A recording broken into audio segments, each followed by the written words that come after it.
good evening, wherever you happen to be. My name is Tony Leneves. I'm the Managing Partner of Henley & Partners Australia. Welcome to this Henley & Partners webinar event. The topic today, Australia's National Innovation Visa. We're going to dive into the National Innovation Visa. We're going to have a look at who can qualify for the National Innovation Visa and how it works, and then why you should consider using Henley & Partners to assist you with your application. Joining me for today's discussion is my colleague Stefan Watts from Henley & Partners Education. Stefan's based in the UK and he specialises in the Australian education sector. And Stefan's going to give you just a general overview of Australia's tertiary education sector, because we know that education is a big driver for people seeking alternative residence or citizenship. Okay, as with all of the Henley & Partners webcasts, we're going to leave some time at the end of the presentation to answer any questions you might have. If you do have a question, please just type it into the Q&A section and we'll get to it at the end. I should mention the webcast is also being recorded, and the recording will be made available to all of the people who've registered for the event. And of course, we'll provide our contact details at the end. So if you need to contact any of us, if you want to schedule a one-on-one discussion, if you want more information about any topic that we cover, more than happy to do that. Okay, let's get started. So for those of you who are new to the Henley & Partners events, Henley & Partners is a citizenship and residence advisory firm, and in fact we are the global leader in citizenship and residence around the world. We were pioneers of the investment migration industry, and our footprint is now truly global. We have more than 60 offices around the world, and our staff, our client advisors, can advise clients on more than 40 investment migration options. And today, of course, we're focusing on just one of those options, which is the Australian National Innovation Visa. Advising private clients on residence and citizenship is just one part of what we do here at Henley & Partners. The other side of our business is government advisory. And over the past almost 3 decades, we've advised multiple governments on the design, the setup, and the implementation of some of the world's most successful residence or investment migration programs. Through our government advisory practice, we've helped governments generate more than $15 billion in foreign direct investment over that time. So this map shows you the location of the Henley & Partners offices around the world, and you can see we're located in all of the major source markets, such as the US, Asia and Africa, as well as in the major residence and citizenship destination countries in North America, in Europe, in the Caribbean for citizenship, and in the Asia Pacific. So at Henley & Partners, we provide our clients with a complete end-to-end hand-holding service. What that means is that no matter where you are located or which residence or citizenship program you're considering, we have someone on the ground to advise you and to ensure that your application has the best chance of success. I mentioned before that we can advise clients on more than 40 investment migration options, and this slide shows you the leading residence and citizenship programs around the world.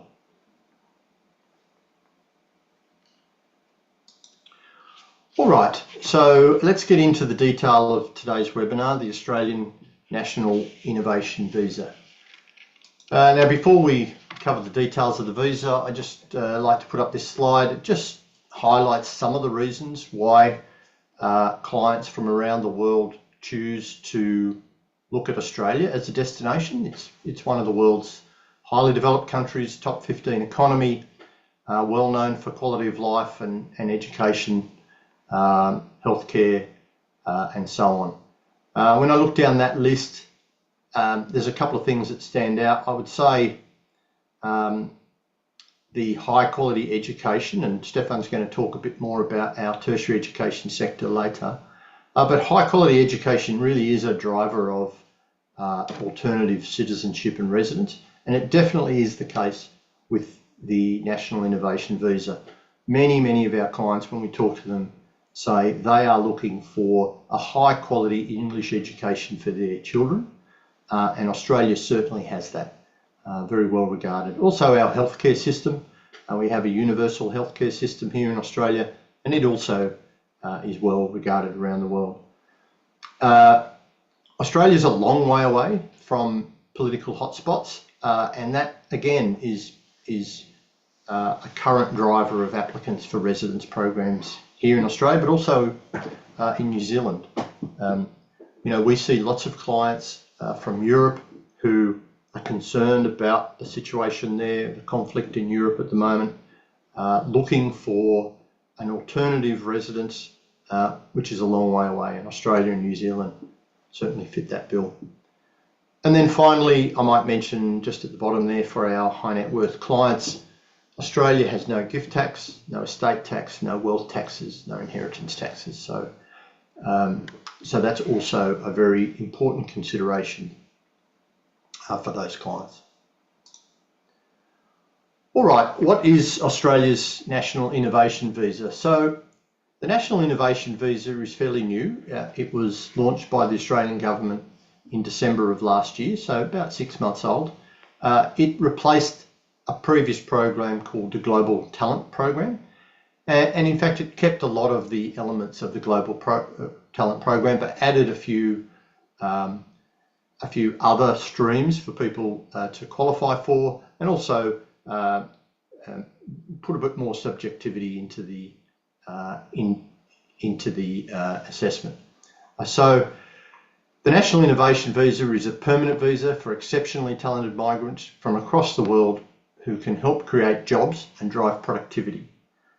That's the key objective of the National Innovation Visa. Some of the key features of it, well, it's not technically an investor migration program because there's no financial contribution required. You're not required to make any financial contribution to Australia for this visa.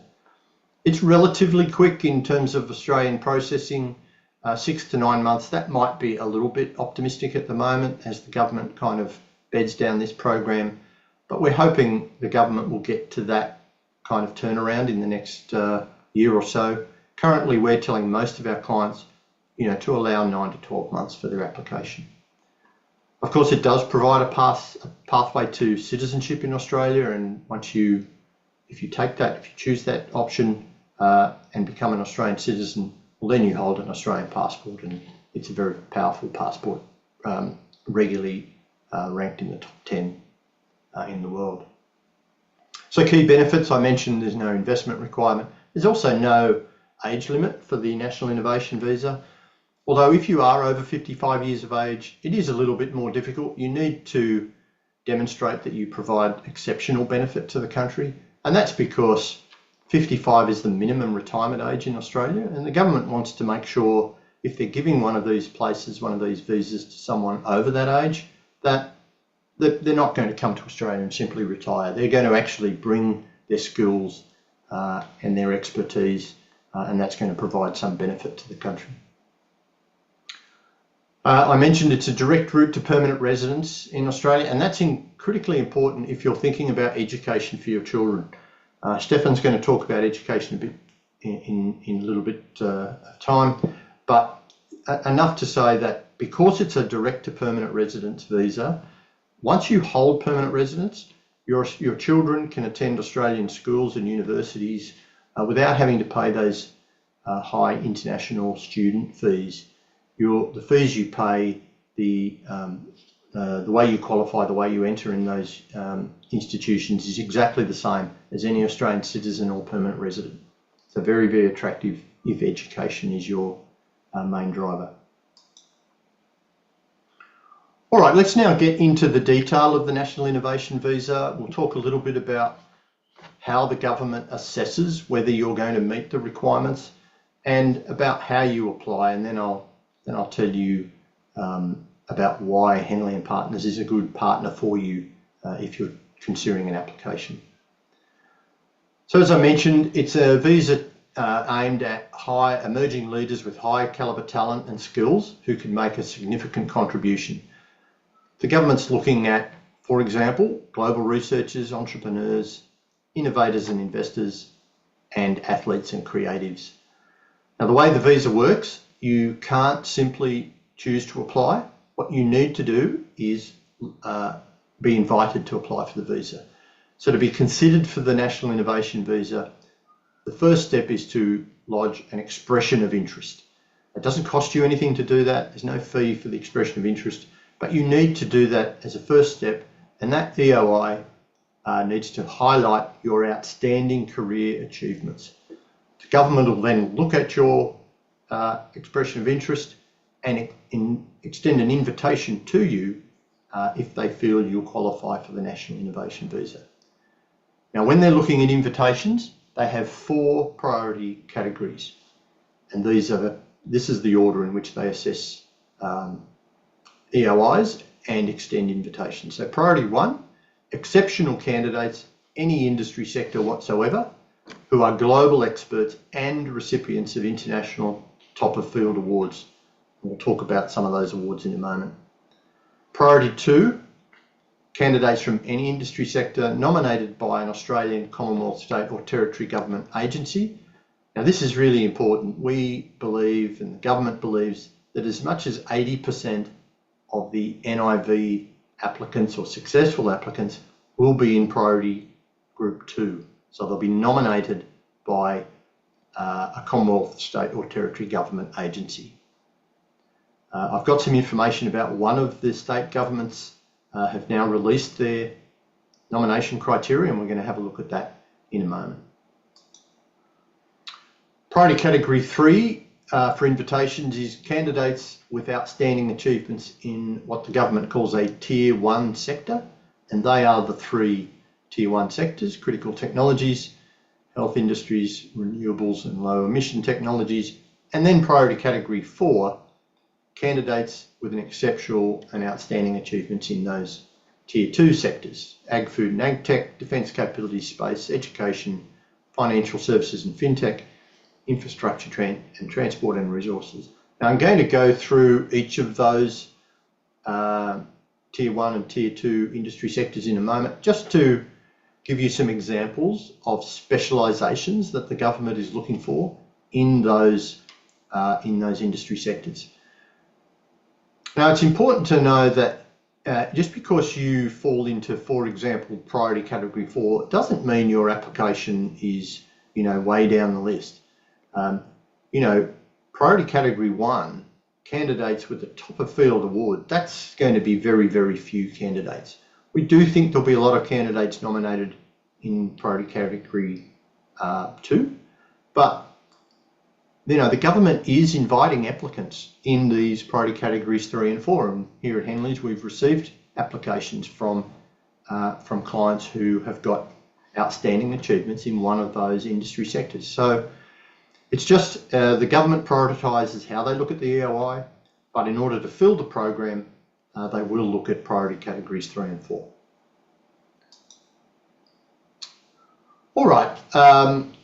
The visa requires you to have exceptional and outstanding achievements. You need to have an internationally recognised record of exceptional outstanding achievements in your field over your career.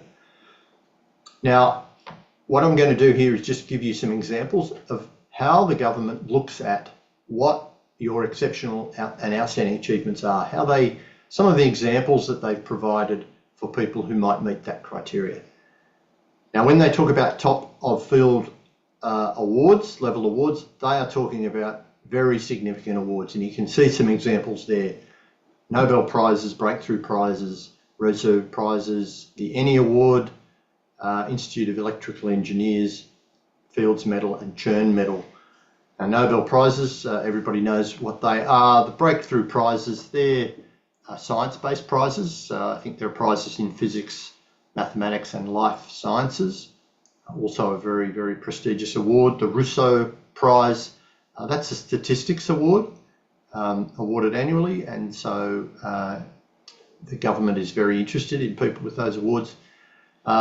Likewise, the ENI award, that's actually an industry award. It's for people working in the energy and environmental space, looking for ways to bring technology to those areas and advance better use of energy around the world. The electrical engineers, that speaks for itself. That's an engineering award. And the final two, the Fields Medal and the Churn Medal, they're both mathematics awards. Now, that's not an exhaustive list. That's just an example of what the Australian government considers to be a top of field award. There are other awards, of course, and if you have received an award in your area of expertise, we'd be very interested to hear what it is, and we can certainly advise you on how the government might assess that. Now, some other examples of outstanding and career achievements. You might be a recipient of a national research grant. Obviously, there are some Australian research grants there that have been listed, but the government is saying, you know, international equivalents of Australian Research Council grants. You can see the UK Research and Innovation Grants Program, funding from the EU Commission, funding from the US National Science Foundation. This is not an exhaustive list. It's just an example of the type of national research grants that the government considers to be very influential. And then if you are a PhD holder and you have a high level of academic influence or thought leadership in your field, here are some examples of what the government looks at. So they're looking at recent publications in respected journals. They're looking at your H-index for your stage of career. An H-index is the number of publications that you have and the number of times those publications have been cited by other researchers.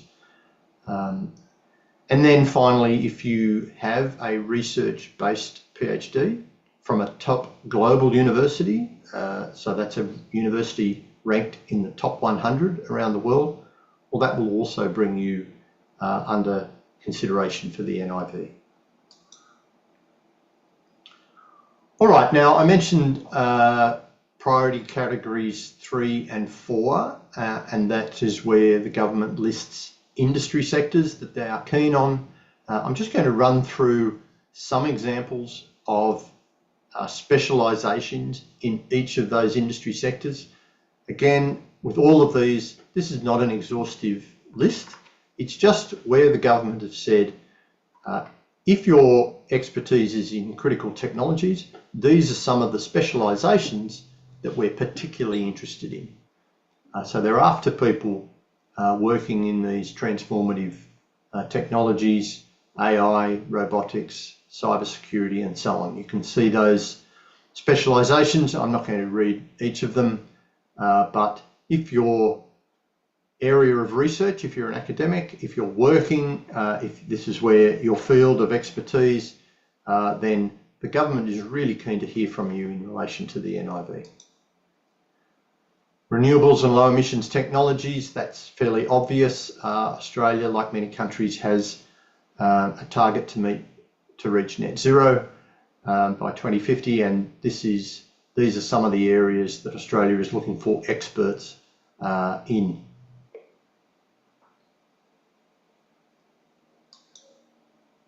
Likewise, the health industries, Australia is looking to bolster its medical manufacturing and sovereign capabilities here.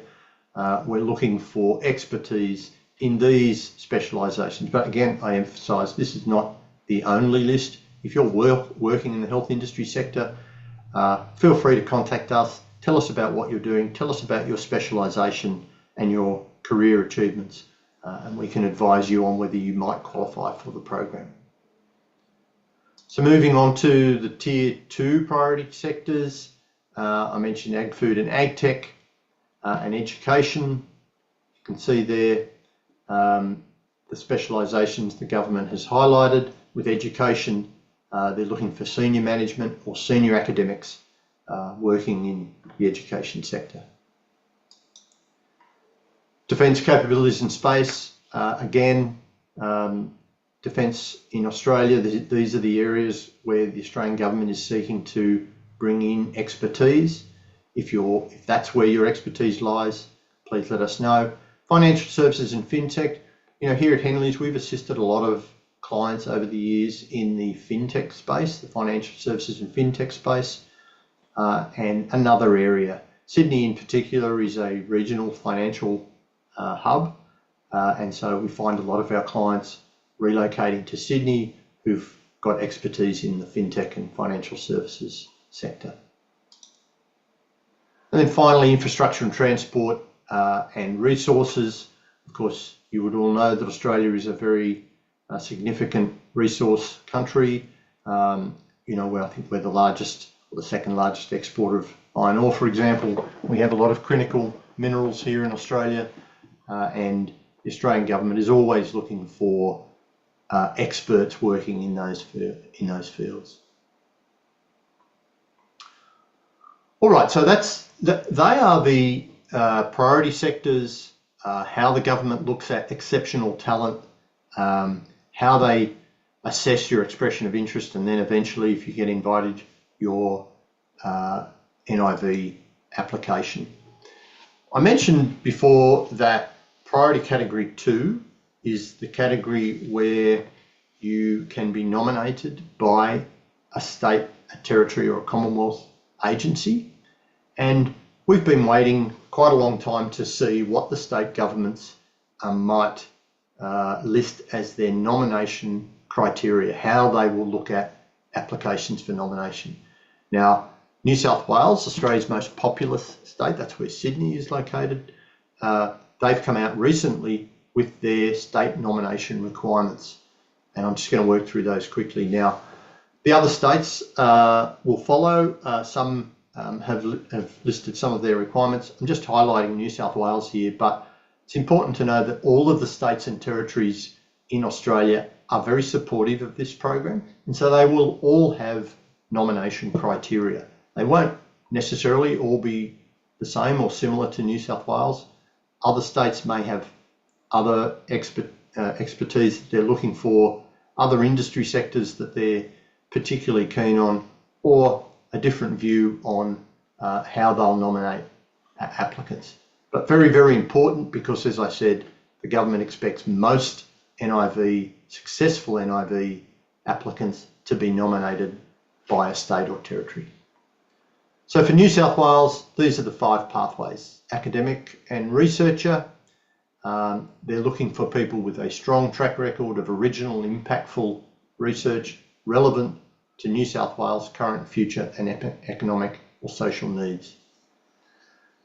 Pathway 2 is entrepreneur. They are looking for entrepreneurs with a record of entrepreneurial success. You need to have a proven track record of founding, leading or significantly contributing to successful, innovative businesses. Now, of course, what the New South Wales government is looking for there is for people to bring that expertise, bring their record of entrepreneurial success to New South Wales and launch a business and become involved in business in New South Wales. Pathway 3 is innovative investor. This is quite new. Investors were not a stream under the old Global Talent Program, but it is there now under National Innovation. And you can see that the New South Wales government is looking for significant angel investors, people with a track record of having provided significant capital and expertise into innovative ventures, contributing to their success and so on. So if you can provide evidence of that, if that's what you've done, if you're able to bring that kind of experience plus funding to New South Wales, they'd be very keen to look at an application for you.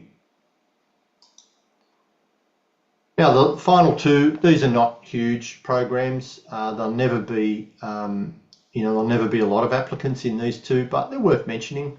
So there is a sports professional pathway for New South Wales for people with exceptional talents, either as athletes, coaches, or specialists in the sporting fields.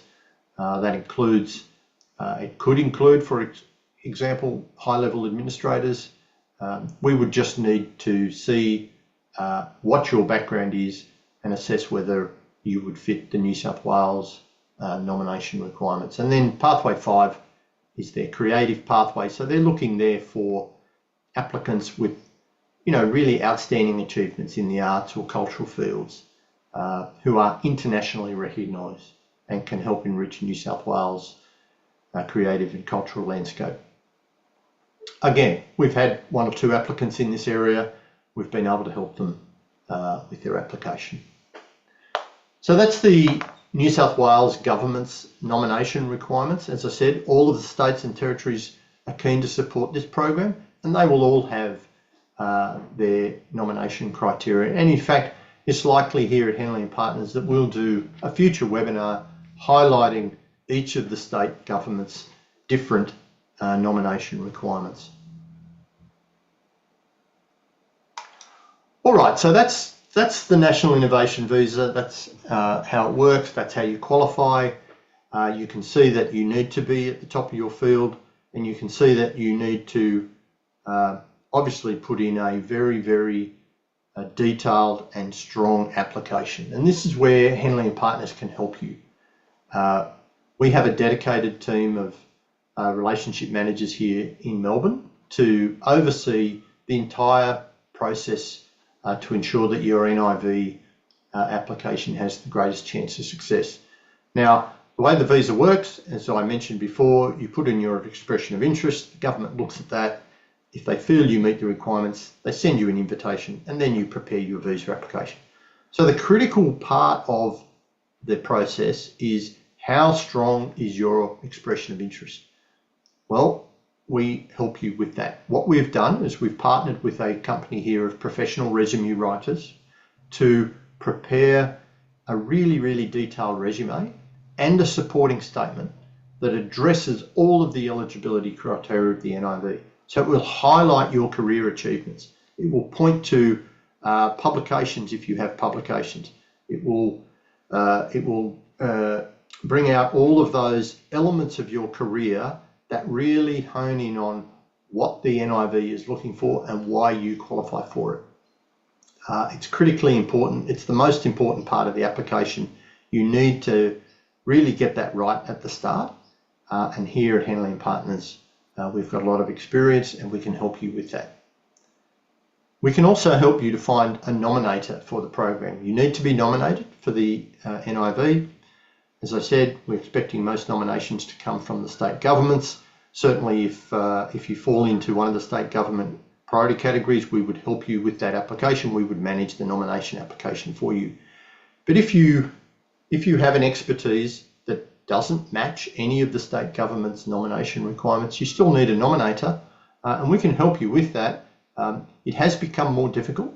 The government has tightened the nomination requirements, and so it's important that if you do have contacts in Australia through your business, or if you're an academic through your academic circles, your contacts with universities and so on, if you do know people in Australia that were working in the same field as you, you need to let us know. They may be an appropriate nominator for the National Innovation Visa. So once we've worked out who might nominate you, which priority category you fit into, once we've assessed your background, had your resume rewritten or prepared if you don't already have one, prepared your supporting statement, your detailed supporting statement, well then we lodge your expression of interest and we liaise with the Home Affairs Department while they have that to ensure that you get an invitation to apply.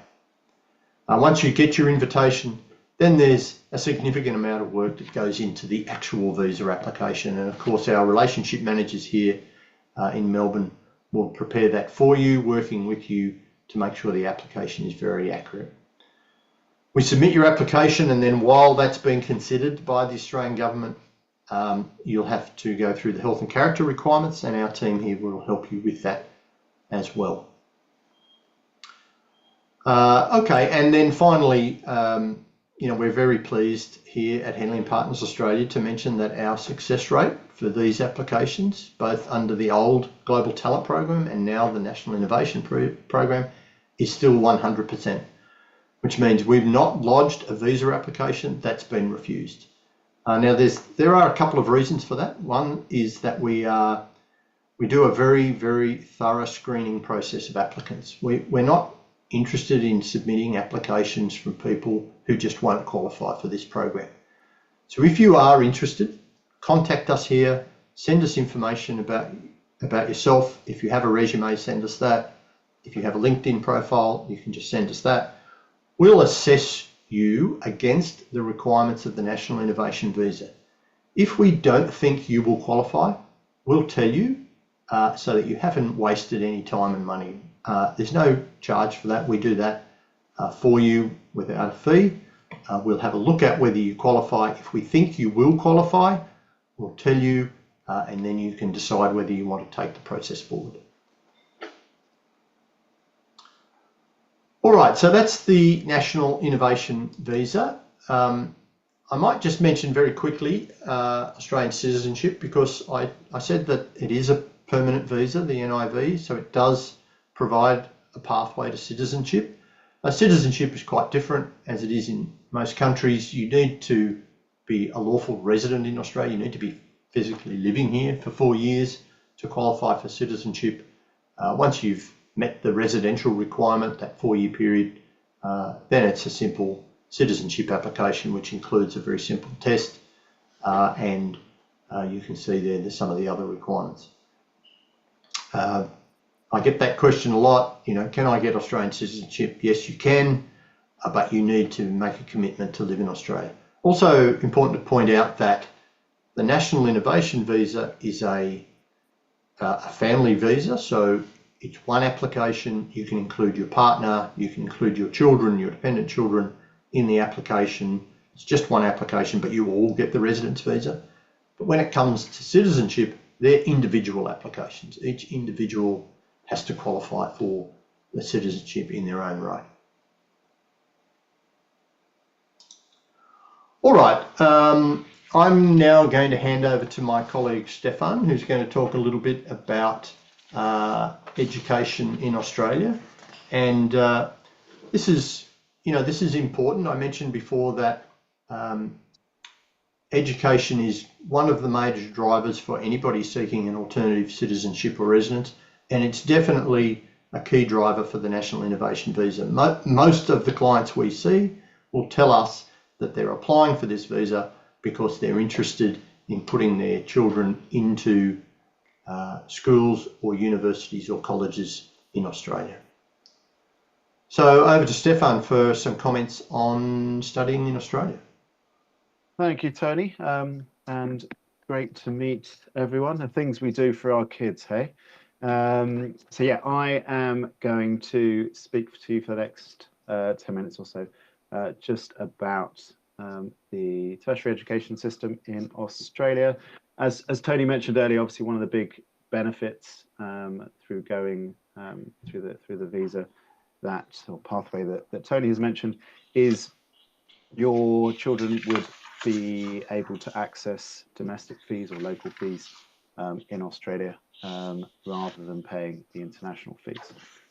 So in terms of who I am and what I do, so as you can probably tell from my accent, I'm from the UK. I was at boarding school here just north of London, and went over to Australia to study my degree many years ago now. And for the last 20 years, I've been advising families and students on their different options all over the country. So we work with or placed students into universities all over the country, and also, it's not necessarily just university that you may be looking at or considering for your children. There's also some great vocational education options, the government providers being called TAFE, which are based all over every state and territory of Australia. And next slide, please, Tony. So just as a bit of an overview, I'm sure a number of you have already been to Australia, but you may not know much about the universities there. So most people tend to, if you ask them, which universities can you name? They tend to name the famous two, or University of Sydney and University of Melbourne, the two oldest universities, founded in 1851, 1853, I believe. So 42 universities scattered around the country. The large concentration of them are down the east coast of Australia. So you're going to see the bulk of the universities in Sydney, Melbourne, and Brisbane. And within the different types of universities, we have what's called the Group of 8 universities. So they, a bit like the Russell Group in the UK or the Ivy League in the US. So those research-intensive, prestigious universities tends to be the ones that are the most highly ranked as well. So within there, Sydney and Melbourne are two of those universities, but there are others as well. Australia is a British-based education system, so you'll see in most cases degrees are going to be similar in terms of length and what they are called to the universities or the courses. Here in the UK, most general degrees, so Bachelor of Arts, Bachelor of Science, and Bachelor of Commerce, will be 3 years in length. And then, in general, you're looking at, for most degrees, 3 or 4 years of study. So one big difference to studying on that side of the world is that when it starts, so the main intake in Australia is in February or semester 1, and most universities will run a 2-semester year. So they'll run from February to June, July to November. There is the option or the possibility of commencing also in July in their semester 2 intake, and some universities also run trimester years. So with those universities, and there's about 5 or 6 of them, there is the opportunity to commence a program in January, May, and then September or October time. It won't be an option for necessarily all courses and all universities, but there are some exceptions to the main intake of February. And then in terms of kind of, obviously Tony mentioning earlier, education is a big driver for looking at these investor visas, and be very much assured that the quality of education is absolutely world class in Australia. So you'll see, I think I've got a slide shortly, there are 9 universities in the top 100 in the world from the QS rankings. So they've done extremely well. I mean, within that group, there are 2 universities. One of the universities actually in the top 20, University of New South Wales, is actually 68 years old. So it's done extremely well in a relatively short space of time. Next slide, please, Dan. So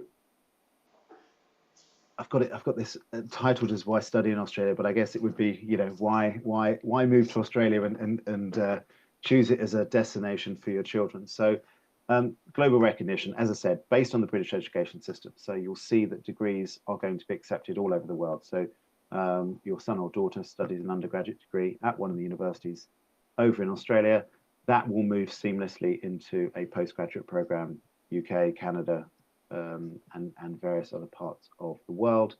And also when we're looking at those professional programs, so if we are looking at physio, nursing, veterinary medicine, medicine, dentistry, there will be, those qualifications are going to be recognized in many, many countries around the world. So for example, with vet, for example, a student at most universities will be qualified in Australia, New Zealand, the UK, Hong Kong, Singapore, and a number of other countries as well. So absolutely recognized wherever a graduate in Australia may end up. After that, probably want to stay in Australia and not go anywhere else, but just in case they are looking at other work opportunities, they are there. And then looking at those kind of particular courses, what is, I work with students all around the world, and when we're looking at and highlighting Australia, what are Australia's key strengths? So one of them is for certain programs that you would study over there. So I've already mentioned veterinary medicine. The thing that gets the students excited there is that in addition to the small animals and the large animals, the students get to work, and one of the streams is the exotic animals, and Australia has plenty of those. And that's one that, you know, it's very different to study that kind of program over in Australia. But, you know, things like marine biology, biological sciences, anything related to sport, and, you know, things like engineering as well, and particularly aeronautical or extraction engineering, very, very strong, and some fantastic employment outcomes as well. The other reason, or another thing that the students love that we work with, is just how flexible those programs are. So if any of you are tuning in from North America, it's not quite as broad as your liberal arts system, but it's certainly not as narrow as the education system in the UK. And the way I kind of I talk to students and their families about it is it allows a student to very much create their own degree in a kind of bit of a pick and mix example, where you could be studying art subjects alongside science, alongside business, alongside AI or computer science. So that greater flexibility, and in most cases, a student would have to, within, again, those general degrees, so Bachelor of Science, Bachelor of Arts, and Bachelor of Commerce, they would have to study 25% of their degree from outside of their main faculty. So, yeah, keeping that breadth of study and not focusing just on one key area. Next slide, please, Tony. So here's just a way of, or a diagram just to show what I was talking about there. So you'll see there, you would have in the light grey there, they would be areas of study within your main faculty. Then we've got the darker blue there, which would still come from within that same faculty. And then, sorry, the white one there has to come from outside. So as I said, about 25% cannot be from your main faculty. So yeah, really good way of either continuing with something that students have enjoyed at school or picking up something entirely new.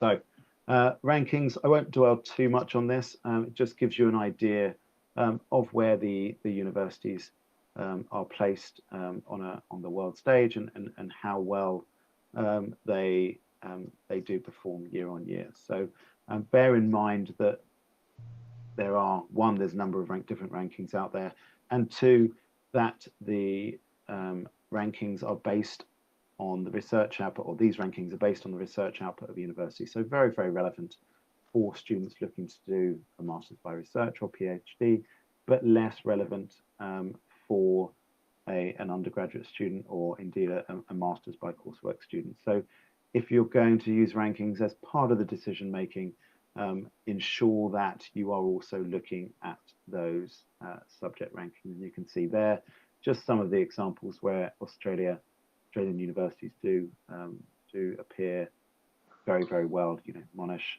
#2 in the world for their pharmacy, sports-related programs. University of Queensland, #2 in the world as well. So yeah, some really fantastic options. And you know, I always encourage students, and certainly the families, to look at a lot of different factors in terms of choosing that right fit. What is going to be right for your son and daughter? And rankings, yeah, that could be one of them. But even down to, you know, location. Obviously, Australia is a huge country. Climates are very, very different depending on where you are. That could be another factor, but also the size of a university. In Australia, we have universities that will range from 6,000 students right up to 65,000 students.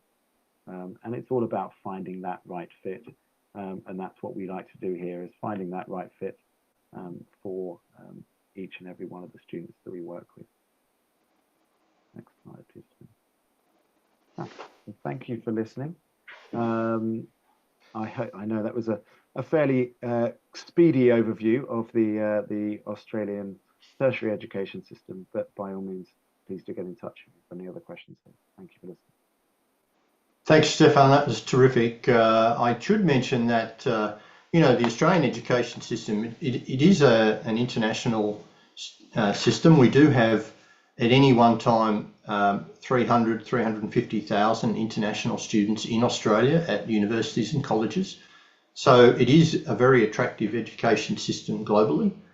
But of course, that's not relevant to you if you apply for the National Innovation Visa, because you don't need to compete with those international students. You don't need to pay those international student fees to attend an Australian university. If you get a National Innovation Visa, you're a permanent resident and you've got access to that system the same as me, the same as any other Australian citizen or permanent resident. And a really key attractive point of the National Innovation Visa.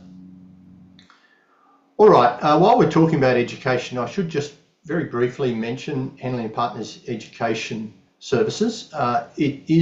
There is a team of people. Stefan is one of the team.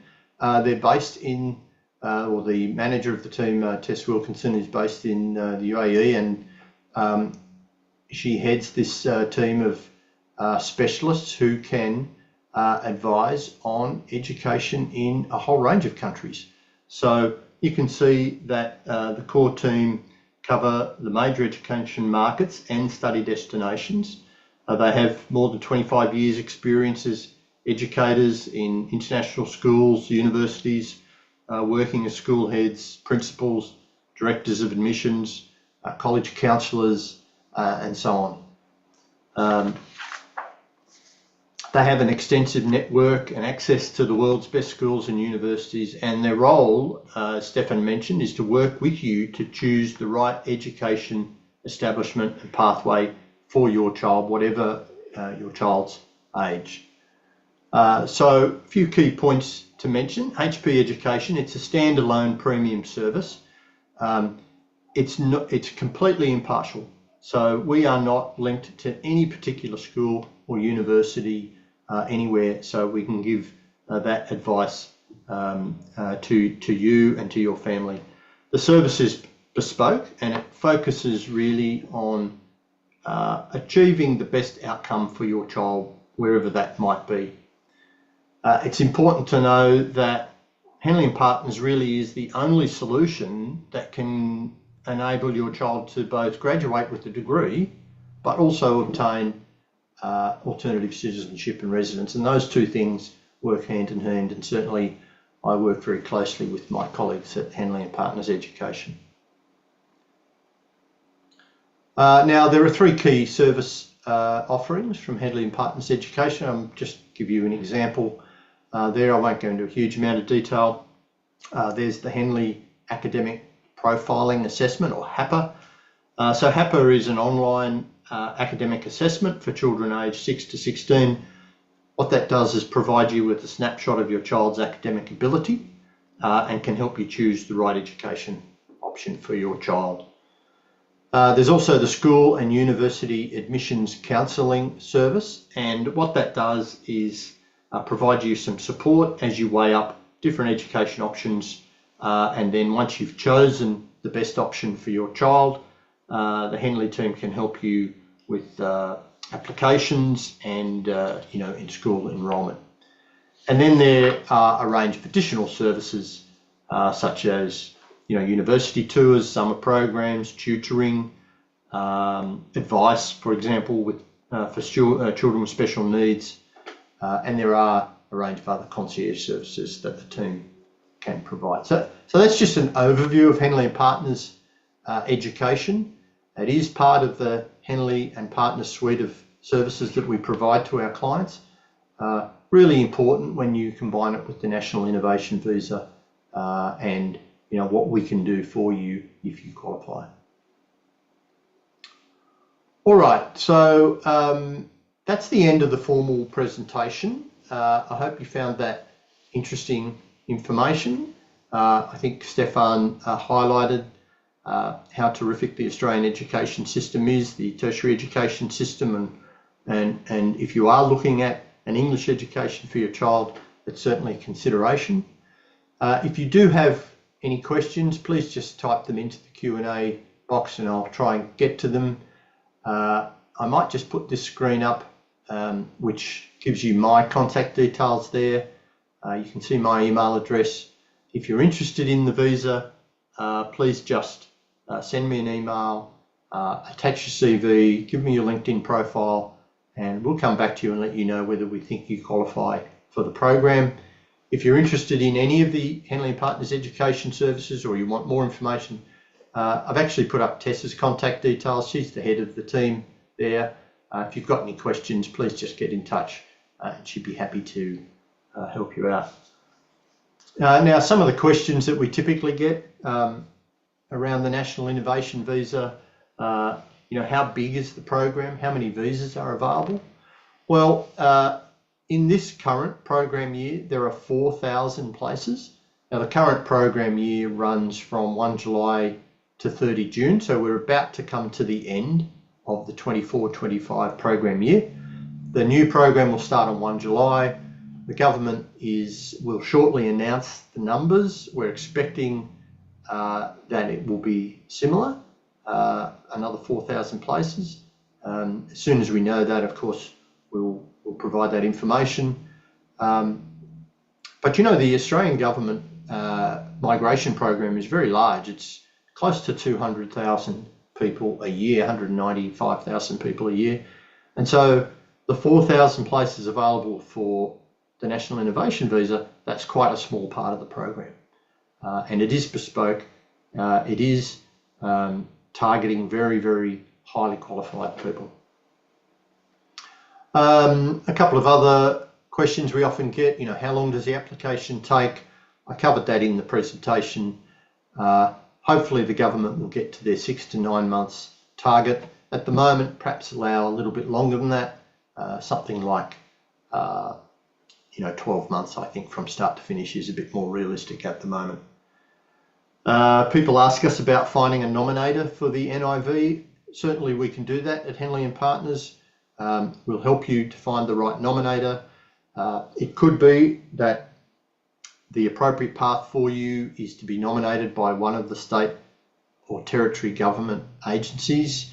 I gave you the example of the types of applicants that New South Wales is looking for. All of the states are supportive of the program. They'll all have their nomination criteria. And as I said, once all of those have been released, it's likely that we'll do a future webinar highlighting the different state nomination requirements. People often ask about including dependents in an application. So obviously you can include your spouse and your children under the age of 18. If you've got adult dependents, kids over the age of 18, yes, you can include them up to the age of 23, provided they are still fully dependent on you and full-time students. So if you've got a 21-year-old doing a degree, either living with you or not living with you, provided you're providing the financial support for them, and they are a full-time student and they're not independently financially viable, then yes, you can include them in the application. Unfortunately, you cannot include parents. We get that question quite a lot. I know some programs around the world do allow you to include parents. Australia doesn't allow that. But important to note that there are parent migration programs available in Australia. And because the NIV is a permanent visa, once you hold it, you're a permanent resident. And so then you can look at nominating or sponsoring your parents, under one of the parent programs. I get questions about residence quite a lot. Do you need to spend a minimum amount of time in Australia to qualify for this visa? The answer is no. You don't need to spend any time in Australia. It's direct to permanent residence. You get your Australian permanent residence based on the strength of your application. The Australian government will assess it. If they think you meet the requirements, they'll grant you the National Innovation Visa, and now you and your family members are all Australian permanent residents. Of course, the government wants you to come and relocate here. You're not required to. The visa does come with a 5-year travel facility. So after the first 5 years, you need to renew that travel facility, and that's called a resident return visa. And there's a whole process for doing that. you need to either have spent a certain amount of time in Australia, or you need to show, the ties, the links you have to Australia. But you don't need to worry about that in the first 5 years of the visa. So they are just some of the questions that we get about Australian residents in general, the National Innovation Visa in particular. It is a very, very attractive program. It's very, very popular, even though it's small. The government gets far more expressions of interest than there are places available. So you really do need to be top of your field and have outstanding career achievements to qualify for this program. But if you do, it's one of the premium residence programs in the world.